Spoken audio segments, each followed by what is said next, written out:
can all take our seats, we can start.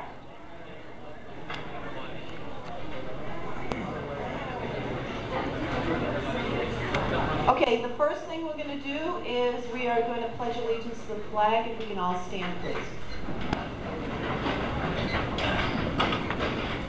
I pledge allegiance to the flag of the United States of America and to the republic for which it stands, one nation, under God, indivisible, with liberty and justice for all. I want to thank you all for coming tonight.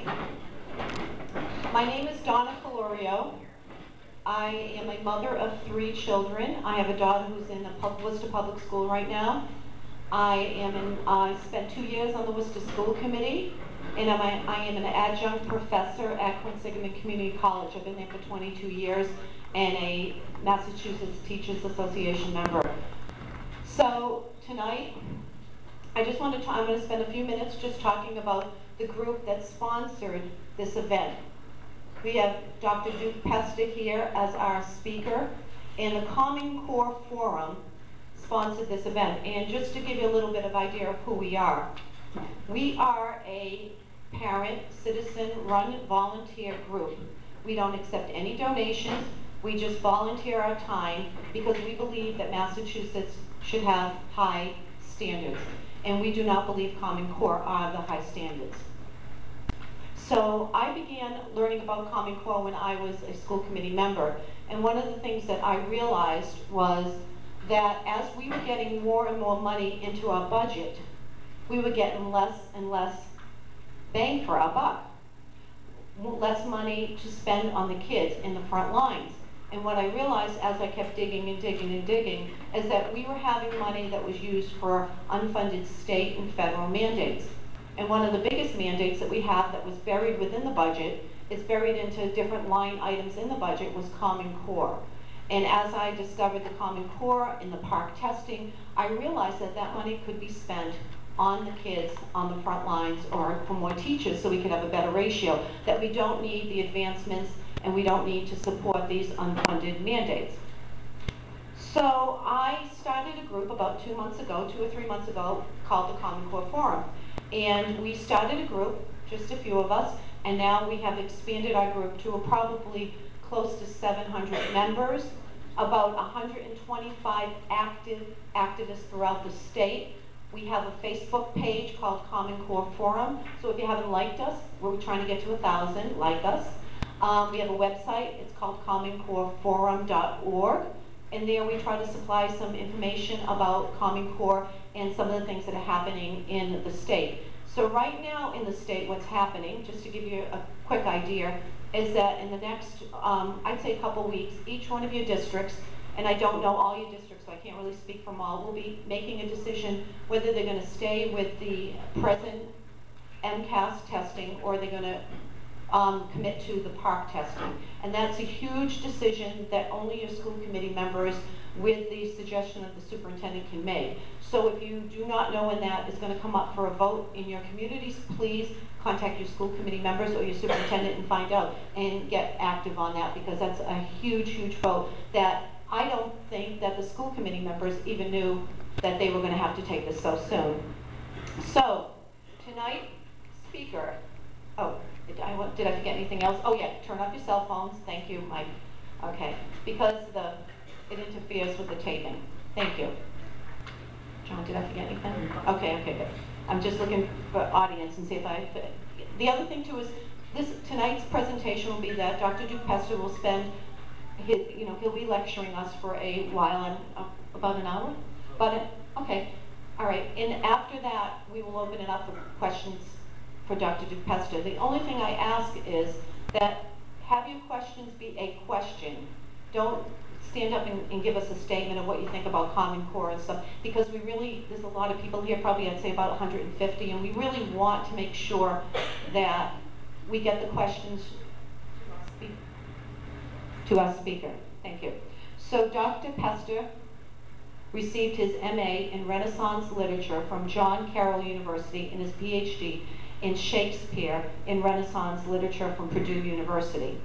He taught at major research institutions, small liberal arts colleges and has been active in education reform. He is currently a professor of English at the University of Wisconsin and the academic director of Freedom Projects Education. And just a little side note, we were just talking prior a little bit a while ago, and one of the things we noticed that when I was young, I was really not great in English, but I was very excelled in math. And Dr. Duth was very excelled in Shakespearean literature. So at 3rd grade, you were reading Shakespeare. And this is very amazing.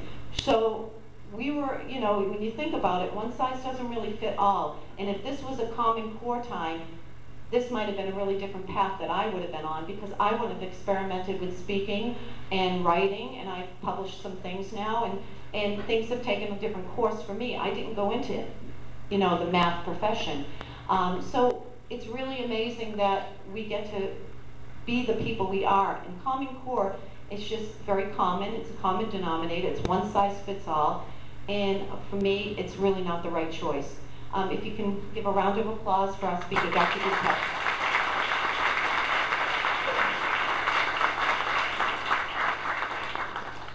Can you all hear me okay? Good. Thank you for being here. This is the 32nd state that we've done a Common Core talk in. 32 now, and Massachusetts is among the most beautiful. When you live in flyover country like I do, you don't get a real good sense of why people are so devoted to this part of the country, and seeing it's quite beautiful. So also, and also you should be congratulated, Massachusetts, that before accepting Common Core, you had probably the best standards in the whole country. The state next to mine in Minnesota, Wisconsin, Minnesota, so proud of they are the Massachusetts math standards that they only took the Common Core English. They didn't take Common Core math. Because they wanted to hang on to their Massachusetts standards. If it's good enough for Minnesota, people of Massachusetts, hang on to your standards, please. And a couple of things I'd like to say, always say at my talks by way of introduction. Number one, I want it absolutely clear, please understand, that this talk, and I've given 180 Common Core talks now in these 32 states. These talks are in no way, shape, or form meant to be anti-teacher, anti-principal, anti-school. I have a tremendous amount of respect and sympathy for the public schools. Nobody in these states asked for this. This was handed to you. And you have got to make the best of it. And every state I've been in, it's been the same thing. Right? This comes very top-down from the government and then from the states. And so there's not much room for teachers to protest. And in 32 states, I've had thousands of teachers come up to me and tell me that they're against Common Core, but they can't say it in their schools. That they're against Common Core, but if their superintendent sees them at one of these meetings, they're going to be in trouble. So it's a big deal. And I think the best thing we can do to support our teachers is to do everything we can to give them the power to teach our kids as they meet them. Not according to some overarching standards, not based on tests that they have very little input in writing, no ability whatsoever to grade, no ability whatsoever to change. That doesn't seem like a fair litmus test to our teachers. So I'd like to say that as well. Also, this is a hugely bipartisan problem. This is not a Democrat issue, it's not a Republican issue. In the state that I come from, Wisconsin, the biggest defenders of Common Core are Republicans. We have a Republican Senate, a Republican Assembly, and we've got Governor Scott Walker, right? And so the largest impediments to trying, the will of the people of Wisconsin is to get rid of these standards. We had 4 state hearings, and after those hearings, you had even Democrats in the legislature crafting legislation to impede or kill Common Core. And it was Republicans who held it up for a variety of reasons. In other states I've been to, blue states, the onus falls more heavily on the Democrats who control things. So this is a hugely bipartisan problem. And then the other thing I'd like to say to you is, as far as questions go, by all means, I'll stick around as long as you want me to and answer any of your questions, but let's do it at the end. It's a little longer than an hour this talk's going to take, maybe an hour and a half. I want to be very quick, and I want to be mindful of your time. Not everyone will want to stay for the question and answer period. So if we take questions in between, it's going to extend this. I don't want to do that. And the other thing I want to say, too, before I begin, I do not know what goes on in Shrewsbury schools. I have no idea. So inevitably, when I give talks like this in places that aren't my own, there will be people in the audience who might think that everything I'm telling you, I'm implying goes on in your Shrewsbury schools. I have no idea about that. This may be the best school district in the entire state. I have no idea. So please, I'm going to give you a broad talk about Common Core, its origins and its dangers. I am not saying anything specific about your schools because I don't know. So the kinds of questions I can't help you with at the end of this talk are, well, I've never seen any of this in Shrewsbury schools, or I can guarantee you that in Shrewsbury schools we'll never allow that to happen. Maybe true. I'm just going to give you a very broad overview and I can answer those questions for you. Okay? So I would ask that nobody feel defensive about what goes on in your schools here about this. All right. And then how do I like to begin? See, I've given these 180 talks, and I want to see if you're going to be the same way. 180 talks, 32 different states. And it's always been the same. I've talked to audiences with as few people in them as 12 or 13, and I've talked to audiences with 11 and 1,200 people. And every time it's been the same thing. Here we are, a couple years into Common Core. How many of you, as you sit here, would argue, by a show of hands please, that your knowledge of Common Core is vague and murky at the best? That what you know about, and would you please just look around? Do you understand what I'm telling you as we begin? 95% of every audience, and in these 180 talks, I think I've probably talked to about 70,000 people, if you add them all together. It's always the same. No one told you what this is. They're still not telling you what this is. This was put into your schools without you knowing it, and the people who support it have not done a very good job of explaining it to you. And that's just for starters, right? Here you are, 2 years into this, a year and a half, 2 years into this, and you come to these talks. Every place we've gone, Moms, why aren't the people who are for this doing this? With so much angst, so much consternation, so many problems with this, so much misinformation about Common Core. Why are the people who support it so adamantly not doing these things? Those are questions we're going to have to answer as well, but that's a great visual to begin. So, with that in mind, let's begin with a brief overview of what Common Core is. Common Core. Common Core is an abbreviated term used to refer to the Common Core State Standards Initiative, a set of national standards for English and math with science guidelines forthcoming. Let's just stop before we even finish that sentence. They call them the Common Core State Standards. I have yet to figure out why. Because the states had no meaningful role in paying for them, in writing them, drafting them, in finalizing them, in verifying them, or in implementing them. It's true that people in most of the states got to see the standards, but not in a way that they could change them. I was in North Dakota a couple weeks ago, and we got into some radio back and forth. I do a radio show in North Dakota, and then the superintendent of North Dakota schools would call in 10 minutes later and rebut what I said. So we never did get to meet face to face. But we did have one exchange when we were on the phone together. And she said, Dr. Pesta, that's just not right. 65 North Dakota teachers saw the standards. I said, well, what percentage of your teachers is 65? Less than 1%. All right. I said, how many 65 teachers saw the standards before you implemented them? Could your teachers make any changes to the standards? Well, no. Could they suggest changes? Well, no. So what was the function of a whole 65 teachers who saw the standards? What was their function? Well, there really wasn't any. And she answered all those questions. I gave her credit. And when I asked her the other question, and would you share with us the criteria? How you picked those 65 teachers to look at the standards? That was when the interview ended. And that's true of just about every state in the union. So they call it the state standards, I suppose, for the same reason they call Obamacare the Affordable Care Act. If you call something affordable and you oppose it, you can't be against affordability, can you? Right?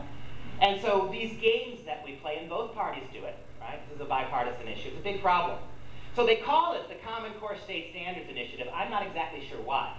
You'll see in a moment that most of the states that took it without even knowing what it was. So they call it the state standards. Set of national standards for English and math. And how about this little naming trick? The words Common Core are branding so badly across the country right now that they've changed the name of the forthcoming standards. The forthcoming science standards are not called Common Core Science. They are called the Next Generation Science Standards. And as you will see, the other standards that are coming, the history standards and some of the other ones, they're not called Common Core either. It seems to me, if what we're told about how overwhelmingly outstanding these standards are, why are we running away from the name? If you open the Next Generation Science Standards, you can see them online now. The words Common Core appear 40 different times in the first 20 pages. They just changed the name, right? So that's where we sit. Where'd they come from? Well, the Common Core standards in English and math were written by the NGA and the CCSSO. These are, for lack of a better word, two Washington lobbyist groups. When you hear the National Governors Association, it's very tempting to think, hey, that sounds like a good idea. 50 state governors get in a room and bang out education standards. I wish that would have happened, even though it would have been a disaster. Because what exactly qualifies your state governor, who's a Democrat, to write standards? What qualifies my governor, who's a conservative? What qualifies him to write education standards? What qualifies any governor in the country to write an education standard? You understand, right, that if you're going to write a national standard in English and math, or science, or anything else for that matter, it requires a whole lot of things beyond the ability to teach high school math or middle school science. It's not something anybody can do. And so, when you hear the NGA, you're tempted to think, okay, the National Governors Association. Well, what is the NGA? As one sitting governor described it, this is a lobbying group that allows politicians and their aides to meet with activists and constituents about how to shape policy. These are two Washington lobbyist groups. The people in these groups have not been elected to anything. They are utterly unaccountable to you and me, the taxpayers and the voters. How did this happen? What qualifies these two groups to do this? And why would the federal government allow it? Can you imagine any other lobbyist groups who just decided to go ahead and write out education standards? Do you think, when you think about our federal government over the last 20 years for that matter, the federal government is very, very jealous of its prerogatives, aren't they?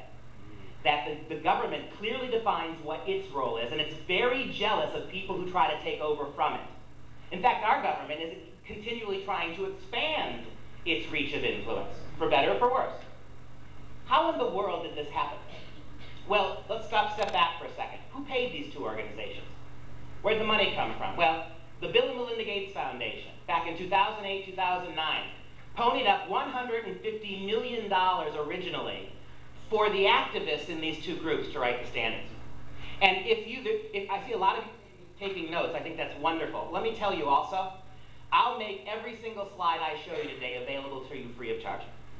When we're done, I'll put up a website, and you can go to that website, and you can get every one of these slides for free, because you don't know me. You don't know me from Adam. I urge you to take the slides and verify every single one of them. And if you do, and you find out that I'm not lying to you, because in 32 states and 180 talks, no one has come to me and said, hey, you are telling the truth. If you're the first, you come and let me know. And if you find out that I am telling you the truth, and don't believe me, believe your own eyes, 95% of what you're going to hear today isn't even from me. It's all documented where it comes from. Go look yourself. And if you find out that I am telling you the truth, then I have one sincere request for you. Hold the people who tell you it's wonderful to exactly the same standard. Require them to show you how they know what they say is true. That's how you get to the bottom of this, okay? So who paid for this? The Bill and Melinda Gates Foundation. And let's stop there. As we sit here today, Bill and Melinda Gates have spent $2.5 billion with a B on Common Core. 90% of that money has gone to advertise for it, to give grants to educational organizations to support it. Do you know that the National PTA, the National Parent Association, received two $1 million grants before the standards were even written to begin the process of advocating for them across the state? You can go online. If you type in Bill Gates Common Core, you can find a spreadsheet of every place that $2.5 billion was spent. It will blow you away. Why did 176 Roman Catholic diocese schools adopt Common Core the very first year it came out? Why did they do that? Given that their standards were already significantly higher than public school standards, why did they do that? Well, the NCEA, the largest Catholic teachers watchdog group in the country, the National Catholic Education Association, has taken hundreds of thousands of dollars from the Gates Foundation. The Fordham Institute, arguably the only think tank pro-Common Core people ever cite, the Fordham Institute. And why do the pro-Common Core people cite it? Because it's a conservative think tank. The Fordham Institute is 100% committed to Common Core. Oh, and when you look at Bill Gates' list, $6 million of Bill Gates' money to the Fordham Institute over the last 2 years. Follow the money. It always works. And so let me ask you a question. What qualifies Bill Gates to participate in the writing of educational standards? Isn't this the guy who dropped out of college to go work in his garage? And good for him for doing it. God bless him. I hope he makes another $1 billion. But what exactly are his qualifications to oversee this enterprise? And if you're taking notes, which is good, another thing I would ask you to look up is Joy Pullman, P-U-L-L-M-A-N. Joy works with the Heartland Institute out of Chicago. And the Heartland Institute, Joy has written the definitive article on the origins of Common Core. It's been picked up by the New York Times. It's been picked up by the papers in London. And Joy traces Common Core to 5 activists in these 2 lobbyist groups. Chief among them is David Coleman. That's a name you must look up. David Coleman, C-O-L-E-M-A-N. This man has an unbelievable past. And not much of it qualifies him to write education standards. David Coleman, deep ties to the federal government. He was a schoolmate of Arne Duncan, who was our Secretary of Education, right? And beyond that, no sooner did David Coleman oversee the writing, he was the architect. No sooner did David Coleman oversee the writing of these standards than he immediately left Common Core and became the CEO of the College Boards, where he is right now transforming the SAT to be Common Core compliant. Now that's what you call incestuous. This guy's been elected to nothing. Bill Gates paid him a lot of money to oversee the standards, to oversee the writing of, maybe I'm wandering a little too far, that's probably what it is. Bill Gates paid all this money for David Coleman to write the standards. And then no sooner did he write them than he dismissed himself from Common Core and was miraculously promoted to the CEO of the College Boards, where the SATs and the ACTs will shortly follow. So think about that for a second. Before you've had even 2 full years to digest Common Core in your schools, to determine whether or not it works for your teachers and your kids, the exams that are going to be used to get your kids into college are going to be Common Core compliant. How does that happen? And do you honestly think that any of this stuff happens without the federal government? Do you honestly think a federal government, and especially this federal government, would allow these people to do this? So it gets even better than this. How did they get into your schools? I don't care how much money Bill Gates has. He cannot buy his way into the federal schools if the Department of Education doesn't want him to. If the federal government, President Obama doesn't want him to. How do they get in your schools? How many of you have heard of Race to the Top? All right, that's good. See, 95% of you are fuzzy on Common Core, but you've all heard of Race to the Top. What was Race to the Top? It was a federal program. It was Barack Obama's program. Back in 2008 and 2009, when the president was stimulating things like banks and car companies, he decided he wanted to stimulate education too. So what he did is he took $5.1 billion of taxpayer money initially, much more has been paid since then, $5.1 billion and set it aside, and allowed states in various levels to begin to apply for that money. I'll give you an example, New York State.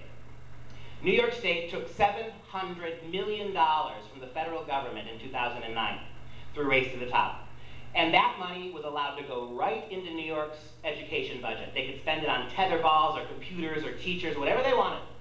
And the only string to accepting that money was if you took Race to the Top money, you had to adopt the Common Core state standards when they were finally written. That's how the vast, well over 40 states got Common Core, simply by taking Race to the Top money. Sight unseen. Over 40 states took Common Core simply by applying for federal Race to the Top money. Now, you see what I'm telling you? Common Core had no ability to put itself in your schools. Bill Gates had no ability to put it in your schools. The federal government did, through Race to the Top. Now let me ask you another question. I got a lot of them to ask you. They're all rhetorical. I believe, all my being, that if the standards were absolutely identical to what they are now, and let's say instead of Bill and Melinda Gates, it was the Koch brothers who put up $2.5 billion. And instead of two left-leaning lobbyist groups, you had two right-leaning lobbyist groups. And instead of a very liberal president, you had a very conservative one who basically took taxpayer money and bribed 46 states to take a set of curriculum standards that they hadn't really seen and that they had no ability to change. Do you think most of the people who support the standards now would still support them? No. The Koch brothers. It almost might be worth it to watch Harry Reid's head explode all over the Senate floor, right? But I tell you, I would be just as bothered by it if it happened that way. And you know, whenever you talk to the supporters of Common Core, they never want to talk about this. They're just standards. Can we just focus on the standards? No, we can't. We're going to get to the standards. You need to know where they came from. This is banana republic stuff. And why do you think the federal government did it this way? Why didn't they just, like national health care, why didn't they just force it through? Well, because of a 1965 federal statute that prohibits the federal government from creating either national curriculum or national standards. That's why. They are legally prohibited from doing so. They can't do it. So they did the next best thing. Each of the 5 members of this small cabal who wrote the standards, and I'll give you some of the other names moving forward, but if you look at Joy's article, you'll get all the information. David Coleman's the one you need to know. But each of these 5 individuals who wrote the standards have deep and profound ties, both to the Department of Education and to President Barack Obama. David Coleman is a huge money fundraiser for Barack Obama's 2 election campaigns. Here is the first shocking thing I'm going to show you. This is the actual copyright for Common Core. The MGA Center and the CCSSO shall be acknowledged as the sole owners and developers of the Common Core state standards, and no claims to the contrary shall be made. So, the people who own the curriculum that is in the process, the standards, that are in the process of transforming America's schools, public and private, are unaccountable to the Department of Education, to the Senate and the Congress of the United States, to the governors, to the states, to the teachers' unions, to the teachers, the principals, the superintendents, and the moms and dads. That's what I call banana republic. What enables these people to do this? Even if you think you like the standards, how can you accept how this is done? And if you don't like them, what mechanism do you now have to remove them? Who do you elect out of office? You can't go after David Coleman. He's busy making $100,000 a year to transform the ACTs and the SATs. Who are you going to go after here for this? And this is the kabuki dance we do about Common Core. When you say it's a federal, and I'm telling you this is federal, because the Race to the Top program, a federal program, is what got it in your schools. And when you say that to some of your administrators or principals who defend this, they're going to say, oh, no. Now here's the copyright. It's not federal. This is the game that we play. Right? You look this up for yourself, because this is exactly how it happened. That's the copyright. One last little history lesson here, by way of comparison. Who can tell me what the last big state federal standard education program was that Common Core replaces? No Child Left Behind. And in the interest of absolute bipartisanship, who gave us No Child Left Behind? President Bush. Now, interestingly, you'll surprise me. Every talk I've given in New England so far, nobody's been able to answer this. But we've got some people here who I know because they heard me before. So you heard me before, don't answer this. George Bush didn't write No Child Left Behind. Who did he turn it over to? Ted Kennedy, Massachusetts, right? Teddy Kennedy wrote No Child Left Behind. And it was an absolute disaster. I have never yet, and I'm still waiting for the first one, maybe he or she is here tonight, I'm still waiting for the first teacher, principal, superintendent, somebody to tell me that they have anything but contempt for No Child Left Behind. It's a disaster. Every teacher I've ever talked to, every principal, they hate it. Why do they hate it? For 3 reasons. It's outcome-based education. You're focusing not on the kids that you get in your classroom, and where they are when you get them. But the idea is you have to get them to this arbitrary standard that you set. Oh, sure, the standard may be higher than what you've had, or in the case of Massachusetts, the standards may be lower than what you had. But think about that. How many of you have kids or grandkids? Okay, all of you. Can you get your kids, your 3 daughters and your son, your 3 grandkids, your 3 granddaughters and your 4 grandsons, can you get them to perform at even relatively the same level in all the different subject areas? Of course you can't. And if you can't do it with your kids, how do you expect your teachers to do it with 60 million American school kids? It's not possible. Do you know also, there is not a shred of scientific evidence, 0, that simply having state standards or national standards, even high national standards, there's not the slightest shred of evidence that simply having standards has 1 little % worth of impact on how your kids perform in the classroom. 0. There have been 40 studies done in the last 50 years. Simply having or professing or declaring or tattooing standards on your foreheads, it does not have any impact at all on how your kids perform. And if you'd like to see the most recent set of data on this, just last year, the Brookings Institute, left-leaning Brookings Institute, published the most comprehensive study of its kind that finds absolutely no correlation between standards and performance in a classroom. And let me try to dispel, can we put one other red herring to bed? This weird idea that if you don't support Common Core, you just don't support standards. Can we just put that to bed? Because education by definition is standards. If you're doing grades and giving quizzes and assigning letter grades, if you're doing all that stuff, you have a standard. Sometimes, as I said, the standards are better and sometimes they're worse. Education by definition is standards. So this outcome-based education, what do? We set up an arbitrary standard, and the job of the teachers, if you're going to do a national standard in education, every kid in every classroom across the country is going to get to the same place. What's the only mechanism you have to measure that standard? Tests, right? And they call it high-stakes testing, don't they? And who's it really high stakes for? Oh yeah, the kids are getting left behind. No Child Left Behind left a lot of them behind. But it's really high stakes for the teachers, right? Because if you're a teacher who can't get your kids to the standards, conceivably you might not get tenure, you might not get reappointed. If you're a principal who runs a school that routinely falls below the standard, well, you might be reassigned or lose your job, right? That's the high stakes. And how many of you remember under No Child Left Behind what happened in 2006 and 7 and 8 in places like Atlanta, Georgia, New York City, North Carolina, where you had teachers, principals, and even 2 superintendents of schools who were taking the kids' standardized tests and throwing them in the trash and forging new ones. And you know why? Because you can't get 60 million kids to one arbitrary standard. And why would you want to? Donna mentioned at the beginning here, all kids are different. The world needs more than CPAs. No offense to CPAs. Right? The world needs more than that. So what if a kid like me was really good in English and really, really bad in math? When I was in 3rd grade, I had, for some weird reason, I did nothing to deserve it, but I had almost a college-level reading ability. So they let me read college-level books. That's probably why I entered the high finance world of English professor. But in 3rd grade, my math grades and my math skills were decidedly 2nd grade, and they still are. I can balance a checkbook, I can more often than not figure out how to leave a tip, and that's it. So what? So what?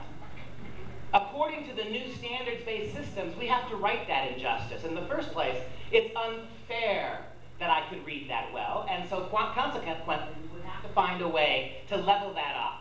And my math skills, which were a little subpar, in the interest of fairness, we had to sacrifice a whole lot to get me to come up just a little bit. Right? Standards-based education. That's why they have to do all this cheating with these tests.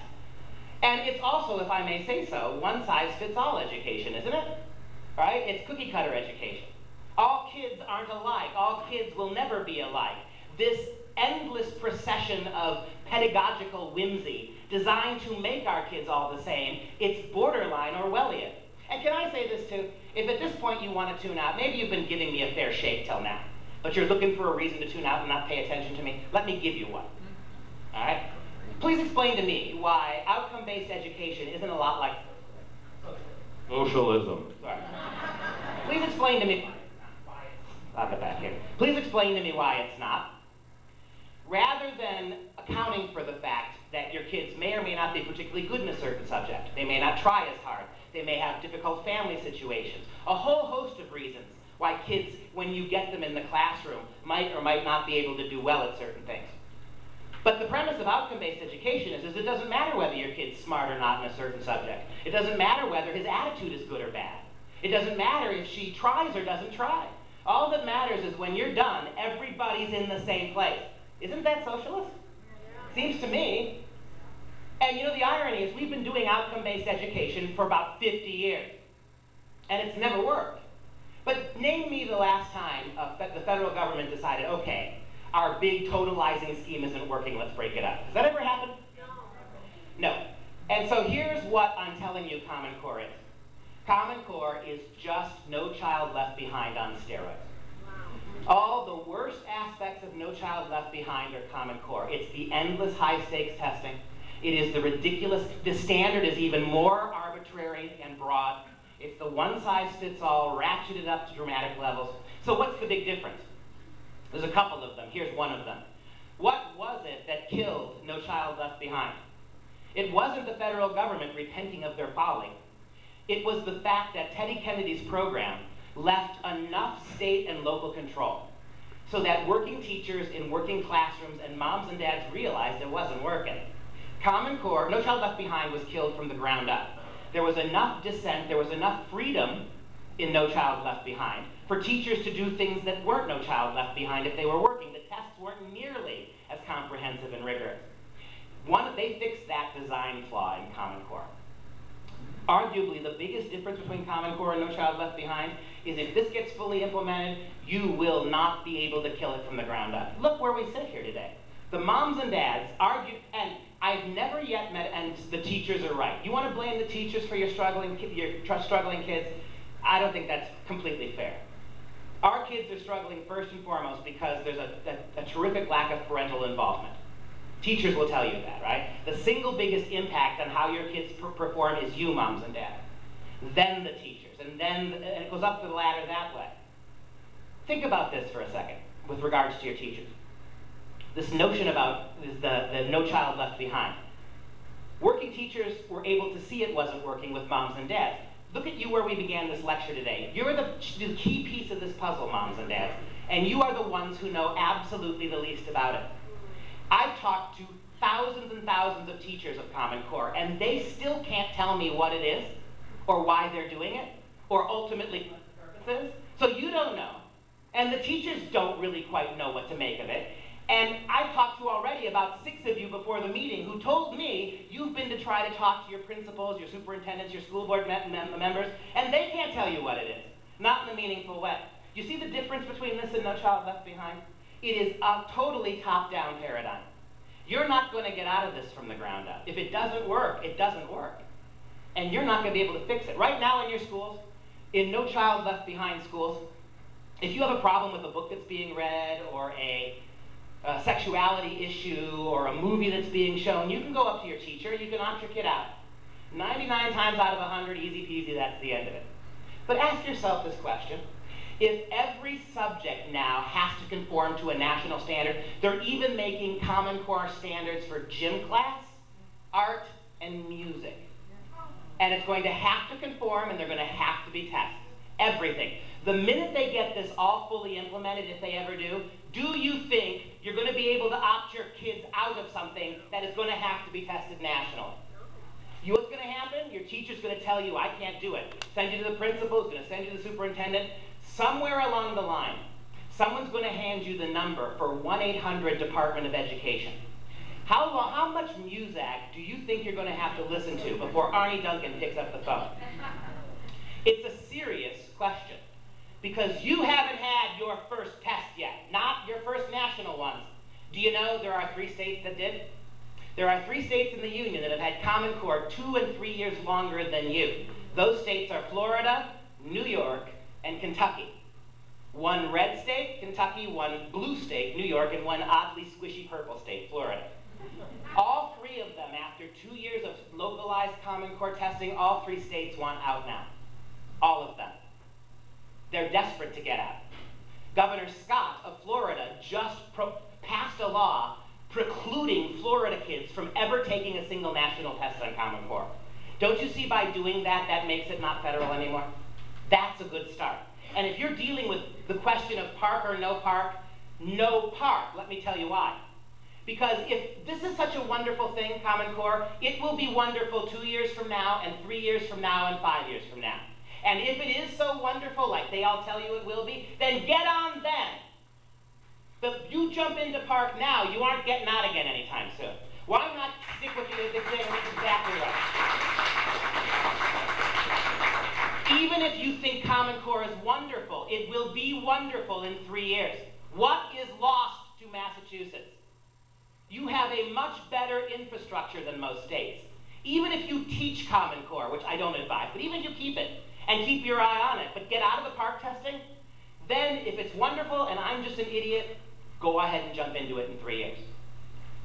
But if it's not, and you get into park right away, then you're on the hook for a whole bunch of stuff. You see what you've done on the federal level? Why?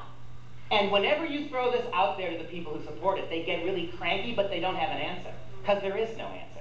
There's no reason on earth your kids need to jump into this right now. As a matter of fact, couldn't you make an argument that if you think Common Core is wonderful, if you give the Massachusetts teachers 3 years to wallow in this wonderful set of standards, that they're going to really be much better at it when you go to test them? That makes a lot of sense, doesn't it? But the people who support Common Core will not postpone the test. You have a real opportunity now to send a message. Get out of park. You can always come back to it later, and then watch how all the other states in the unions are running away from it. You do know, right? 4 states didn't take it to begin with. Now you've got Indiana, Oklahoma, and South Carolina in the last 2 weeks have all gotten out of it. Missouri's next, and there's others coming. So you're rushing to get into something that right now, 28 of the 46 states that took Common Core are desperately trying to get out of it. There are over 300 pieces of legislation crafted in 40 different states to remove Common Core completely or mostly from those school states. Why are you getting into it now, right? This is a big question for us. All right. It gets even better. Because back in 2008 and 2009, the 2 chief lawyers at the Department of Education, they both quit over this and called it a federal takeover of education.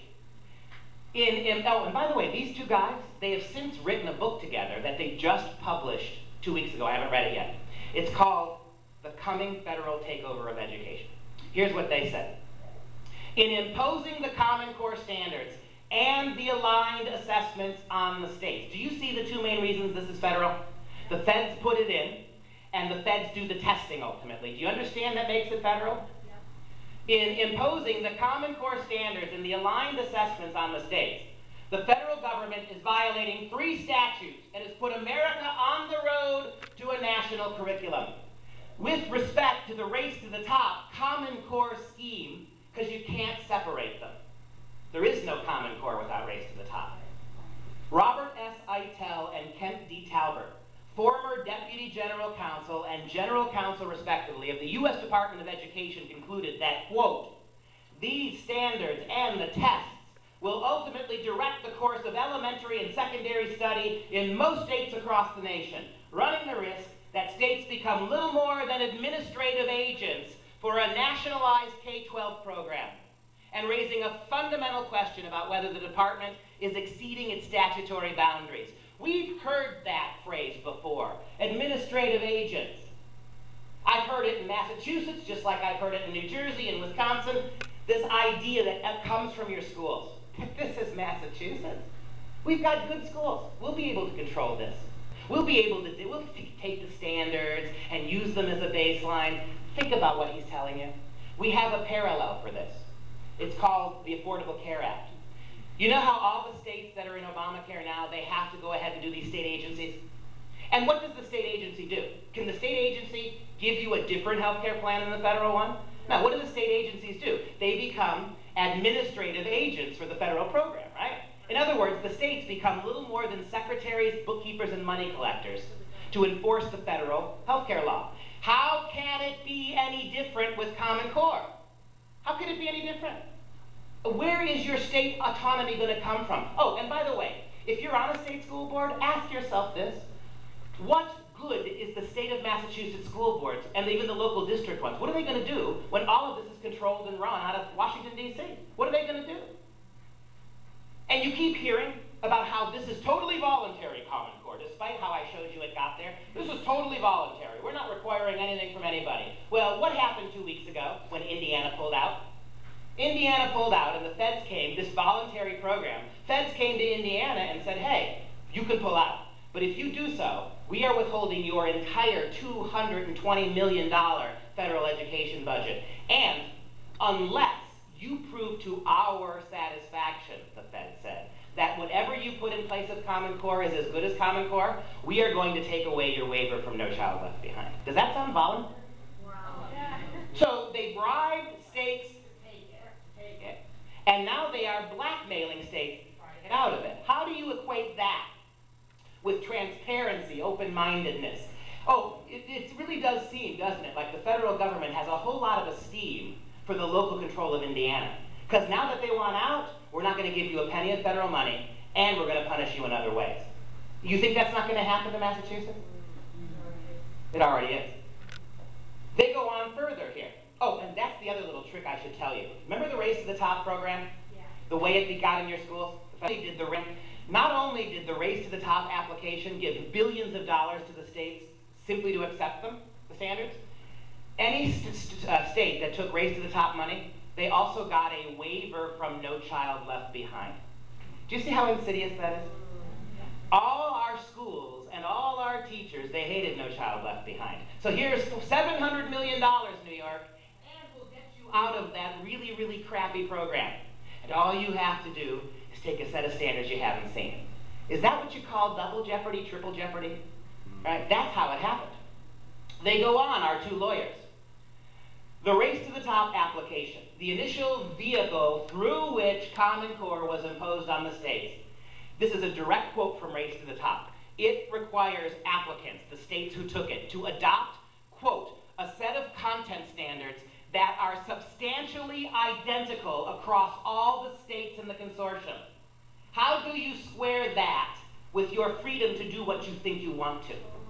That comes from Race to the Top. And before you say to me, Dr. Pesta, this is all well and good, but it's not the standards. Yes, it is. You cannot divorce the standards from this because they work hand in glove. It is the Race to the Top, the federal program, who's telling you how you will and will not use Common Core. That matters. Quote, that states adopt a set of content standards that are substantially identical across all the states in the consortium. This means states must adopt Common Core word for word along these paradigms. Oh, and here's something that you might think is wonderful. Common Core, the Race to the Top application, also says that, quote, states may supplement the standards. You can add to Common Core, but only if the additional standards do not exceed 15% of the state's total content for that area. So 85% of it has to be the same. But generously, Common Core, the federal government, I should say, Race to the Top, will allow you to add up to 15%. Now ask yourself a question. I know I keep using that phrase. But if Massachusetts can do things 15% different than Ohio, who can do things 15% different than New York, how do you test that? They don't check. Well, wouldn't you have to make 50 different state tests? Or, that's exactly right. The feds have already said you're not getting 50. In fact, if they did 50 different state tests, that'd be better, because then you'd have a lot of state control over the tests. That 15% will never appear on the tests, because if there's just a big national